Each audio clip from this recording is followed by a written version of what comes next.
নমস্কার বন্ধুরা, বন্দনা রান্নাঘরে আপনাদেরকে স্বাগত জানাই। আজ আমি আপনাদের সাথে একদম দোকানের মতো মুচমুচে মুখরোচক আলুর চপ তৈরির রেসিপি শেয়ার করছি। আলুর চপ খেতে আমরা সকলেই খুবই পছন্দ করি। সন্ধেবেলা চায়ের সাথে বা মুড়ির সাথে আলুর চপ খেতে কিন্তু দারুণ লাগে। তাই দোকান থেকে না কিনে একদম সহজভাবে বাড়িতেই আপনারা দোকানের মতো আলুর চপ বানিয়ে ফেলতে পারবেন আমার এই রেসিপিটা ফলো করে। আর এই চপটা ভাজার পরেও কিন্তু অনেকক্ষণ পর্যন্তই মুচমুচে থাকবে, নরম হয়ে যাবে না। তো কী উপকরণ দিলে চপটা মুচমুচে তৈরি হবে সেটাও আমি এই ভিডিওর মধ্যে বলে দিয়েছি। আপনারা পুরো রেসিপিটা দেখতে থাকুন, আশা করছি আপনাদের সকলের খুবই ভালো লাগবে। আর আপনারা যদি আমার চ্যানেলে নতুন এসে থাকেন তাহলে আমার চ্যানেলটা সাবস্ক্রাইব করার জন্য অনুরোধ রইল। আলুর চপ তৈরি করার জন্য আমি এখানে নিয়েছি 3টে বড় সাইজের আলু সেদ্ধ। এবার আলু সেদ্ধটাকে আমি মেখে নেব। আলু সেদ্ধটা মাখার সময় একটা জিনিস আপনারা খেয়াল রাখবেন, আলুর মধ্যে যেন কোনো গোটা অংশ না থাকে। আলুর মধ্যে গোটা অংশ থাকলে চপটা তৈরি করার সময় অসুবিধা হবে। তো সেই কারণে আলুটাকে খুব ভালো করে মেখে নিতে হবে। তো দেখুন বন্ধুরা, আলু সেদ্ধটা মাখা হয়ে গেছে আর দেখতেই পাচ্ছেন আলুর মধ্যে কিন্তু একটুও গোটা অংশ নেই। এবার আলু সেদ্ধটাকে আমি সরিয়ে রাখলাম।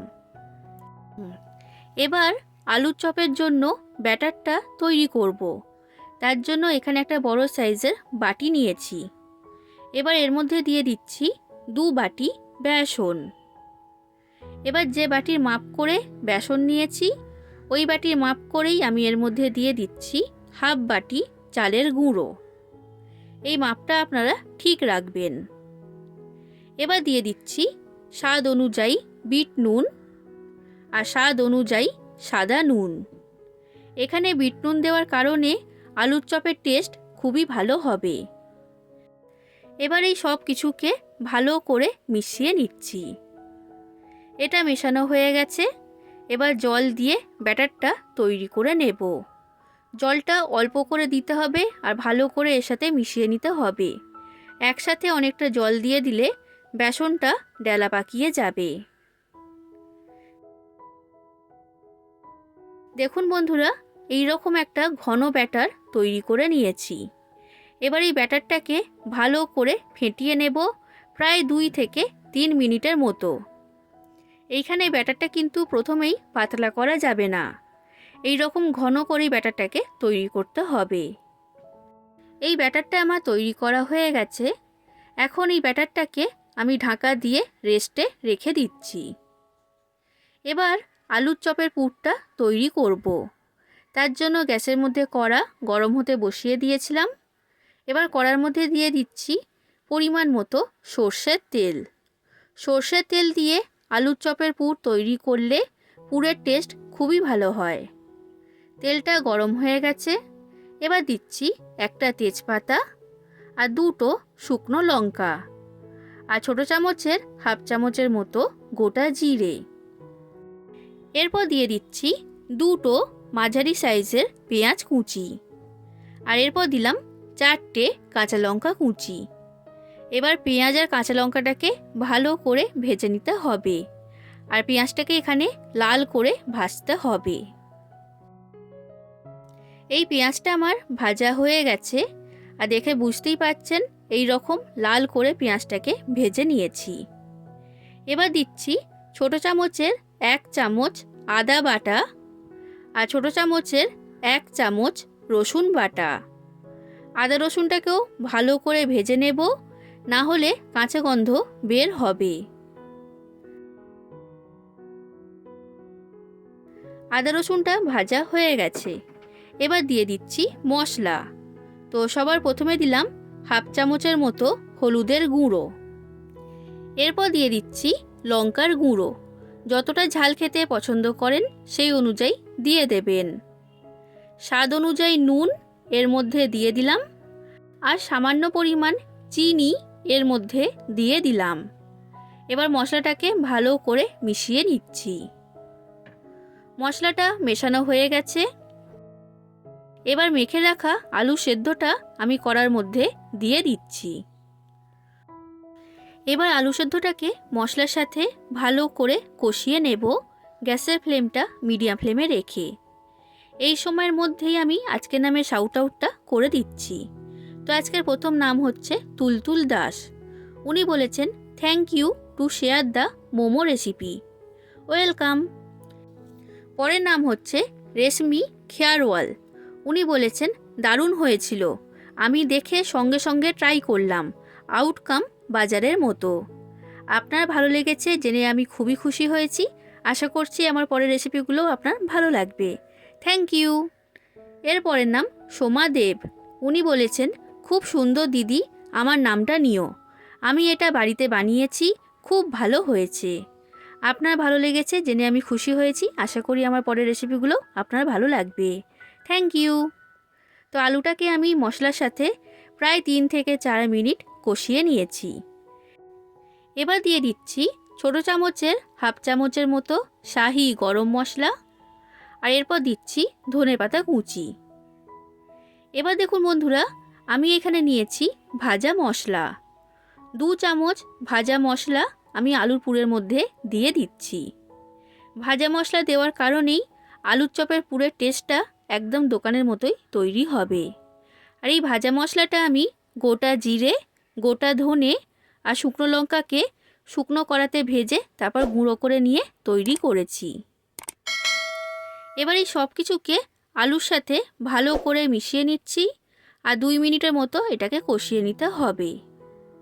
তো দেখুন বন্ধুরা, আমি খুব ভালো করে এটাকে কষিয়ে নিয়েছি। তৈরি হয়ে গেল আলুর পুর। আলুর পুরটা আমি একটা থালার মধ্যে রেখে দিয়েছি। এখন আলুর পুরটা আমি সরিয়ে রাখছি ঠান্ডা হবার জন্য। ঠান্ডা হয়ে যাবার পর আমি আপনাদেরকে দেখাবো। দেখুন বন্ধুরা, আলুর পুরটা এখন সম্পূর্ণ ঠান্ডা হয়ে গেছে। এবার আলুর পুরের মধ্যে যে তেজপাতা, শুকনো লঙ্কা এইসব রয়েছে, এগুলোকে আমি ফেলে দিচ্ছি। এবার এই আলুর পুরটাকে গোল বল আকারে তৈরি করে নিচ্ছি। এইভাবে করলে চপের মধ্যে আলুর পুরের পরিমাণটা সমান থাকবে, কোনোটায় কম বা কোনোটায় বেশি হবে না। আর আলুর চপটা তৈরি করতেও কিন্তু সুবিধা হবে। এরপর দেখুন বন্ধুরা, আমি এইখানে নিয়েছি শুকনো ময়দা।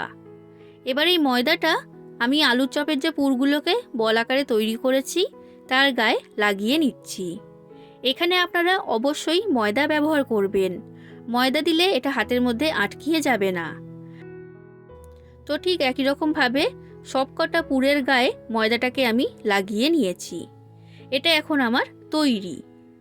এবার আমি যে বেসনের ব্যাটারটা আগে তৈরি করে রেখে দিয়েছিলাম সেই ব্যাটারটা নিয়ে নিয়েছি। আর দেখতেই পাচ্ছেন ব্যাটারটা কিন্তু এখন খুব ভালো মতো সেট হয়ে গেছে। এবার এর মধ্যে দিয়ে দিচ্ছি সামান্য পরিমাণ হলুদের গুঁড়ো, হাফ চামচের মতো লঙ্কার গুঁড়ো এর মধ্যে দিয়ে দিলাম। আর এরপর দিচ্ছি খাবার সোডা বা বেকিং সোডা। ছোট চামচের 4 ভাগের 1 ভাগ খাবার সোডা বা বেকিং সোডা আমি এখানে দিয়েছি। এবার এই সব কিছুকে ভালো করে আমি এই ব্যাটারের সাথে মিশিয়ে নিচ্ছি। এটা মেশানো হয়ে গেছে। এবার জল দিয়ে ব্যাটারটাকে আমি তৈরি করে নিচ্ছি। এইখানে ব্যাটারটা খুব বেশি পাতলা হবে না, আবার খুব বেশি ঘনও হবে না। আর ব্যাটারটাকে খুব ভালো করে ফেটিয়ে নিতে হবে। তো দেখুন বন্ধুরা, প্রায় 4 থেকে 5 মিনিট ব্যাটারটাকে আমি ফেটিয়ে নিয়েছি।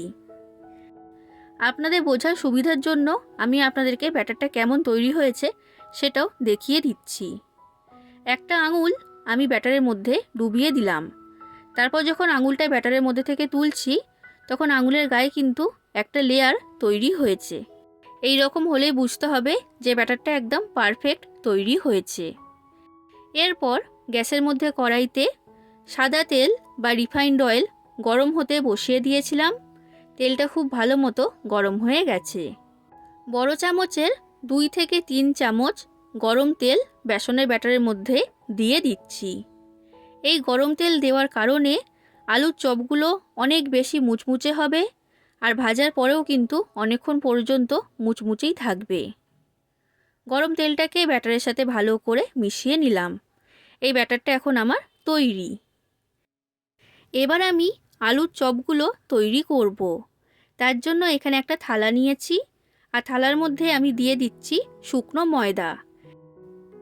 এবার দোকানের মতো আলুর চপটা তৈরি করার জন্য এখানে একটা বাটি নিয়েছি, আর নিয়েছি একটা প্লাস্টিক। এবার বাটির উপরে প্লাস্টিকটাকে আমি রেখে দিলাম। এবার তৈরি করে রাখা একটা আলুর পুর নিয়েছি। এবার আলুর পুরটা এই বাটির উপরে রেখে দিচ্ছি। তারপর এই প্লাস্টিকটা আমি উপর দিয়ে ঢাকা দিয়ে দিলাম। এবার হাত দিয়ে চাপ দিলেই এই আলুর পুরটা সমান করে গোল আকারে তৈরি হয়ে যাবে। এবার এই পুরটাকে আমি যে থালার মধ্যে ময়দা ছড়িয়ে রেখেছিলাম তার মধ্যে রেখে দিচ্ছি। ময়দা দেওয়ার কারণে কিন্তু এই পুরটা থালার গায়ে আটকিয়ে যাবে না। আর আপনাদের যদি রেসিপিটা ভালো লাগে তাহলে অবশ্যই লাইক করে দেবেন, যতটা সম্ভব ততটা শেয়ার করে দেবেন, কমেন্ট করে জানাবেন আলুর চপের রেসিপিটা কেমন লেগেছে।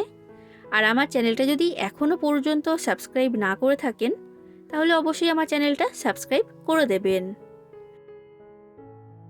এবার আলুর চপগুলো আমি ভেজে নেব। তার জন্য একটা আলুর পুর আমি বেসনের ব্যাটারের মধ্যে দিয়ে দিলাম। এবার বেসনের ব্যাটারটা ভালো করে এর গায়ে লাগিয়ে নিচ্ছি। কোনো দিকে ফাঁকা থাকলে কিন্তু হবে না, এটা আপনারা খেয়াল রাখবেন। এবার বেসনের ব্যাটারের মধ্যে থেকে তুলে এই চপটাকে গরম তেলের মধ্যে দিয়ে দিলাম। এবার গ্যাসের ফ্লেমটা লো থেকে মিডিয়াম ফ্লেমে রেখে আলুর চপগুলোকে আমি ভেজে নেব। হাই ফ্লেমে রেখে ভাজলে বাইরে থেকে রং চলে আসবে, ভেতরে কাঁচা থাকবে। দেখুন বন্ধুরা, এই আলুর চপগুলো আমার ভাজা হয়ে গেছে, আর এগুলো খুবই মুচমুচে তৈরি হয়েছে। এবার তেলের মধ্যে থেকে এইগুলোকে আমি তুলে নিলাম। আর ঠিক একই রকমভাবে বাদবাকি সব আলুর চপগুলোকে আমি ভেজে নেব। তাহলে বন্ধুরা দেখে নিলেন তো একদম দোকানের মতো পারফেক্ট আলুর চপ বাড়িতে কিভাবে তৈরি করবেন। এইভাবে আপনারা বানাবেন, আর কেমন লেগেছে সেটা কমেন্ট করে আমাকে জানাবেন। আশা করছি আপনাদের সকলের খুবই ভালো লেগেছে। আজ আসি বন্ধুরা, আবার দেখা হবে অন্য কোনো দিন অন্য কোনো রেসিপির সাথে। ধন্যবাদ।